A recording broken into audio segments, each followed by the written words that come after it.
Assalamualaikum warahmatullahi wabarakatuh. Salam sejahtera bagi semuanya. Welcome back to my channel TPM Desk. Selamat datang kembali pada channel TPM Desk. Hai sobat-sobat TPM Desk manapun berada, informasi terkait rekrutmen ASN tahun 2022. Nah, Bapak Ibu, di sini ada informasi terkait yaitu keuntungan honorer masuk data dalam database BKN yang terbaru, Bapak Ibu ya. Nah, apa itu keuntungannya di sini, Bapak Ibu?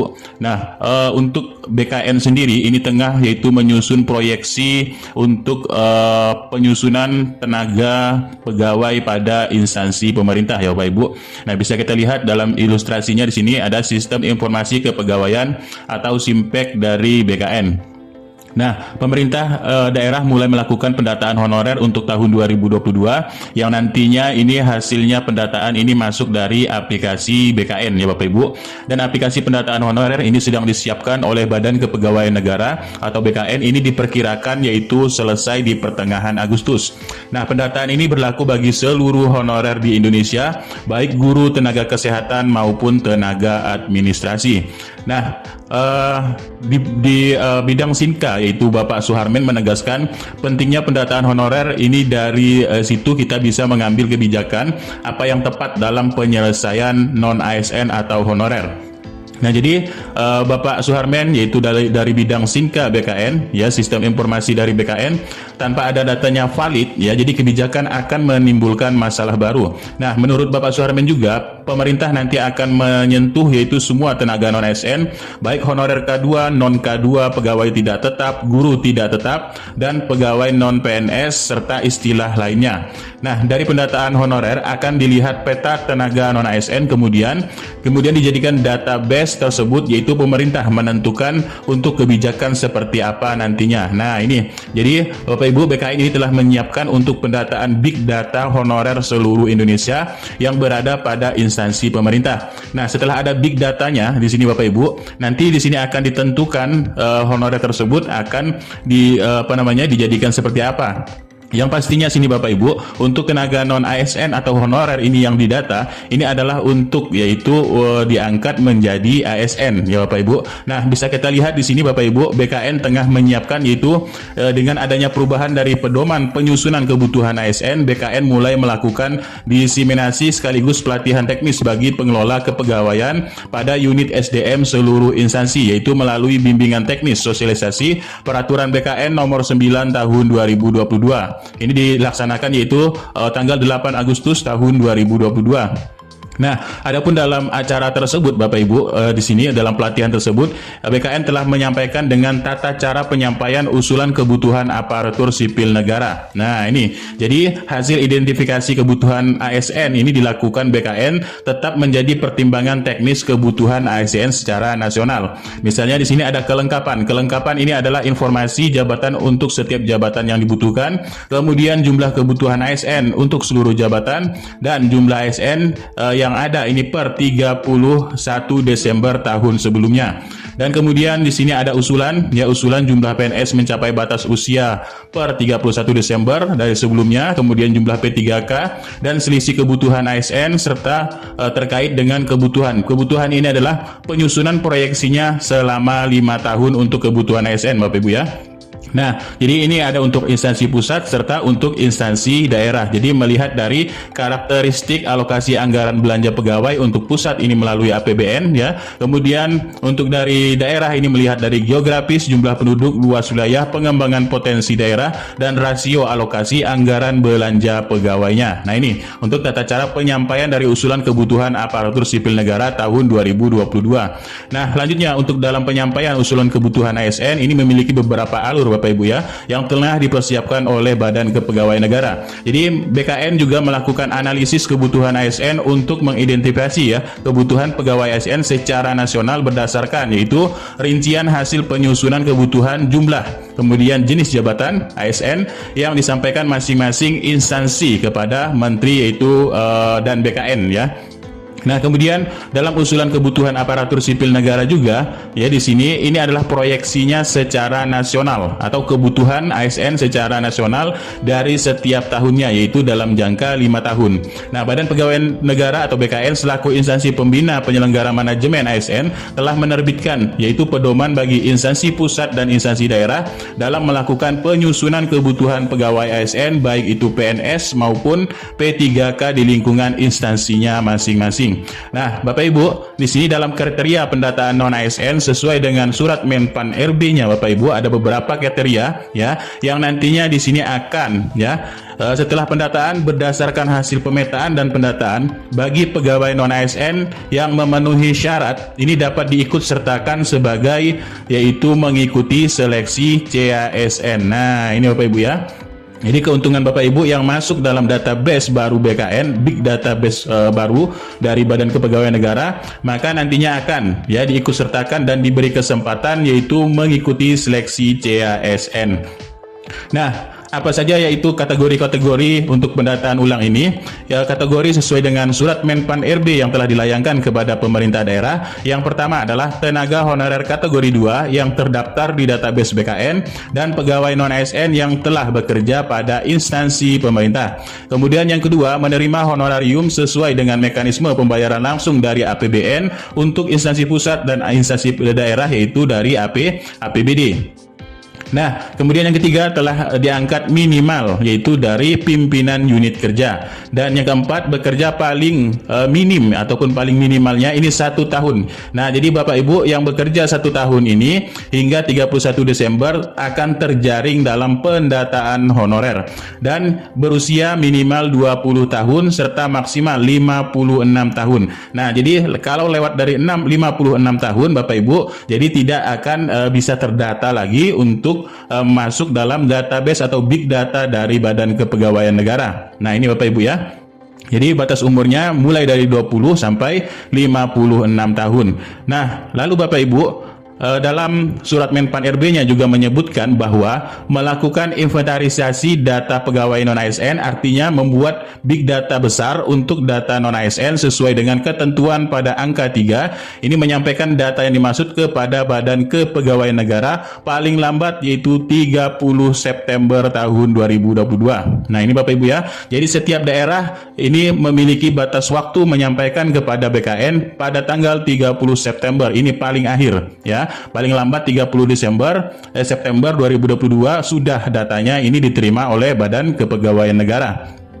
Nah, lanjutnya Bapak Ibu, dalam penyampaian tersebut ya, data pegawai non-ASN harus disertai dengan surat pernyataan pertanggungjawaban mutlak atau SPTJM yang ditandatangani oleh pejabat pembina kepegawaian. Nah, siapa saja pejabat pembina kepegawaian? Di sini adalah bupati, gubernur, wali kota ya. Nah, ini untuk instansi daerah yaitu membuat surat pertanggungjawaban mutlak ya atau SPTJM-nya. Nah, lanjutnya Bapak Ibu, oleh sebab itu jadi setiap pejabat pembina kepegawaian baik itu bupati, baik itu wali kota, baik itu gubernur ya, agar melakukan pemetaan pegawai non ASN pada lingkungan instansinya masing-masing dan di sini Bapak Ibu ya, yang memenuhi syarat diikutsertakan dalam seleksi calon PNS maupun P3K. Nah, ini Bapak Ibu ya. Jadi Bapak Ibu yang masuk ke dalam database besar ini akan diikutsertakan ke dalam calon PNS maupun P3K ke depannya. Nah, jadi oleh sebab itu kalau nanti ada yang tidak lulus yaitu lulus seleksi CASN baik itu PNS maupun P3K, maka nanti kebijakan barunya Bapak Ibu di sini akan dialihkan kepada outreaching ya. Nah, outreaching. Apa itu outreaching? Outreaching ini adalah yaitu sesuai dengan kita mengutip pada Undang-Undang Nomor 13 Tahun 2023 dan Undang-Undang Ketenagakerjaan. Nah, outsourcing ini adalah menyerahkan sebagian pekerjaan kepada perusahaan lain atau subkon ya. Ini penyerahan pekerjaan tersebut dilakukan dua mekanisme. Yang pertama melalui perjanjian perborongan pekerjaan dan penyedia jasa pekerja atau buruh. Jadi secara singkatnya karyawan outsourcing ini merupakan karyawan dari perusahaan pengguna melainkan ya dari tenaga kerja dari pihak lain. Nah, ini ya karyawan dari tenaga kerja pihak lain. Jadi outsourcing penggunaan tenaga kerjanya dari pihak ketiga yang digunakan untuk untuk menyelesaikan pekerjaan tertentu dalam perusahaan ataupun dalam instansi pemerintah. Nah, lalu apa saja sistem kerja outsourcing tersebut ya? Sistem kerja outsourcing ini dilakukan oleh penyedia outsourcing atau karyawan outsourcing akan bekerja untuk perusahaan dengan sistem kontrak dibagi menjadi dua, yaitu perjanjian kerja waktu tertentu dan perjanjian kerja waktu tidak tertentu. Nah, ini Bapak Ibu ya, sistem kerja outsourcing-nya.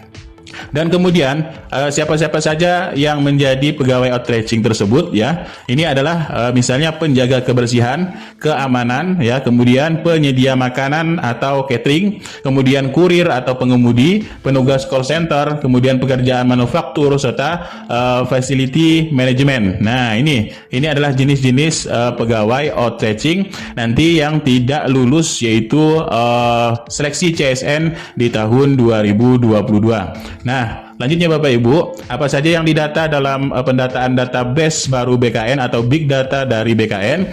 Yang pertama, setiap data ini wajib disiapkan dokumen berupa ijazah pendidikan terakhir ya. Antara lainnya Bapak Ibu mengisi yaitu nomor urut, kemudian NIK tenaga non ASN baik itu non ASN dan THK 2. Kemudian menyiapkan KK, kemudian nomor peserta X tenaga honorer K2 yang tahun 2013 serta status X tenaga 2, kemudian nama dan gelar, kemudian kode lokasi tempat ya, nama lokasi tempat dan lain sebagainya di sini Bapak Ibu ya. Nah, jadi Bapak Ibu harus persiapkan yaitu minimal ijazah, kemudian KK ya, kemudian di sini ijazah SK awal, SK akhir serta honorariumnya Bapak Ibu ya. Nah, kemudian inilah kategori untuk yang diisi khusus THK 2 ya. Nah, untuk yang khusus THK 2 Bapak Ibu di sini harus menyiapkan KK, KTP, kemudian nomor KK, kemudian data tenaga honorer K2, nama lengkap ya, kemudian tempat akhir, pendidikan terakhir serta jabatan terakhir. Nah, ini semuanya bisa dilengkapi yaitu dengan data asli Bapak Ibu ya di sini sesuai dengan nama gelarnya, kemudian nama daerahnya dan sebagainya di sini Bapak Ibu. Ini untuk khusus X tenaga honorer K2. Dan selanjutnya di sini untuk yang non ASN selain dari kategori 2 Bapak Ibu di sini ya. Ini sama juga yaitu Bapak Ibu mengisi untuk riwayat kontrak kerja tenaga non ASN dan X tenaga honorer K2 ya.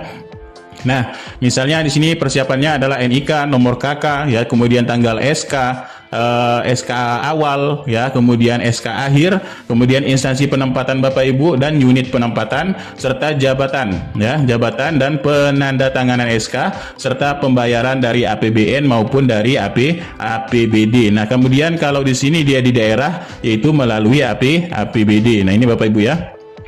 Nah, selanjutnya dari keterangan tersebut Bapak Ibu, jadi di sini untuk guru ya, untuk guru. Nah, untuk guru ini tenaga honorer K2 juga didata, kemudian non ASN selain dari K2 ini juga didata ya. Jadi yang termasuk dalam honorarium mekanisme pembayaran langsung yaitu yang berasal dari APBN maupun APBD serta dana BOS atau juga dana BOP. Ini untuk yang guru. Jadi Bapak Ibu mempersiapkan ijazah terakhir SK, kemudian SPK pengangkatan pertama yaitu sampai dengan Desember 2021, bukti pembayaran honorariumnya yaitu sampai dengan 3 Desember 2021 dan mengisi dari daftar ini Bapak Ibu ya, daftar yang telah dilampirkan dari surat Menpan RB-nya dan dikumpulkan melalui soft copy dokumen asli dalam bentuk PDF dan hard copy-nya ini dilegalisir masing-masing satu rangkap ya Bapak Ibu. Dan kemudian di sini ada juga yang sudah melengkapi, contohnya daerah Kalimantan Barat di sini ya. Jadi melengkapi berkasannya yaitu fotokopi NIK, fotokopi kartu keluarga, fotokopi ijazah, kemudian SK pengangkatan awal dan SK pengangkatan akhir, dan fotokopi yaitu bukti pembayaran gaji berdasarkan SK pengangkatan awal dan SK pengangkatan akhir, dan khusus untuk THK 2 melampirkan kartu peserta ujian tahun 2013 ya, serta print out isi lampiran 1 dan lampiran 2 yaitu pada surat surat dari Menpan RB tersebut. Nah, ini Bapak Ibu ya. Jadi di sini kalau untuk daerah Kalimantan Barat ini memiliki cover-cover yang berbeda ya. Pontianak ini memiliki kuning muda, kemudian dan lain sebagainya ini Bapak Ibu ya. Nah, ini yang perlu dipersiapkan dan dikumpulkan ya kepada yaitu pejabat pembina kepegawaian, baik itu kalau dia tingkat provinsi ini bisa saja gubernur ya. Kemudian kalau tingkat daerah bupati, kemudian ataupun wali kota. Nah, ini ya dikumpulkan data tersebut untuk menjadi big data dari BKN. Lalu bagaimana kalau tidak mengumpulkan data tersebut? Artinya Bapak Ibu tidak terdata dan tidak ya bisa mengikuti nanti yaitu seleksi CSN. Nah, jadi tidak bisa diangkat menjadi ASN nantinya Bapak Ibu jika tidak melengkapi data-data tersebut. Nah, itulah sedikit informasi. Kalau Bapak Ibu memilih di sini Bapak Ibu memerlukan dari surat Menpan RB-nya, bisa cek di link deskripsi di bawah ini. Mudah-mudahan ini sedikit bermanfaat ya Bapak Ibu. Nah, itulah informasi, mudah-mudahan bermanfaat. Kurang lebihnya mohon maaf. Billahi taufiq wal hidayah. Assalamualaikum warahmatullahi wabarakatuh dan salam sejahtera bagi semuanya.